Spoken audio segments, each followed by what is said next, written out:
যদি তুমি অজু করে ঘুমানোর ফজিলত সম্পর্কে জানতে তাহলে তুমি কখনোই অজু ছাড়া ঘুমাতে চাইতে না। আসুন আজকে আমরা সবাই জেনে নেই আর ভিডিওটা শেয়ার করে দিও।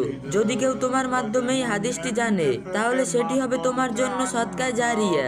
আমরা অনেক সময় স্ক্রল করি, অতিরিক্ত ভাবি, কাঁদতে কাঁদতে ঘুমিয়ে পড়ি, কিন্তু যদি আজ রাতে তুমি ঘুমানোর আগে অজু করতে, রাসূল সাল্লাল্লাহু আলাইহি সাল্লাম বলছেন যে ব্যক্তি পবিত্র অবস্থায় অজু করে ঘুমায় তার পাশে সারা রাত একজন ফেরেশতা অবস্থান করে। যখন সে এদিক থেকে অন্যদিকে ফিরে ফেরেশতা বলে, হে আল্লাহ, তোমার এই বান্দাকে ক্ষমা করে দাও কারণ সে পবিত্র অবস্থায় ঘুমিয়েছে। সুবহানাল্লাহ।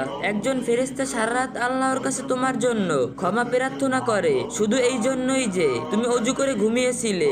এর মানে কি জানো? প্রতিটা অশ্রু যা তুমি সেজদায় ফেলেছো, প্রতিটা পাপ যার জন্য তুমি অনুতপ্ত, প্রতিটা রাত যখন তুমি একাকী অনুভব করো, একজন ফেরেশতা তোমার পাশে থাকে, তোমার জন্য ক্ষমার দোয়া ফিসফিস করে। তাই আজ রাতে যদিও হুদায় ভারী, যদিও দিনটা কঠিন ছিল, শুধু অজু করে নাও, বিসমিল্লাহ বলে ঘুমের দোয়া পড়ে শান্তিতে ঘুমিয়ে পড়ো। জেনে রেখো ঘুম এক প্রকারের মৃত্যু, তাই ঘুম থেকে উঠে নবীজি সাল্লাল্লাহু আলাইহি সাল্লামের শিখানো দোয়া পড়ো।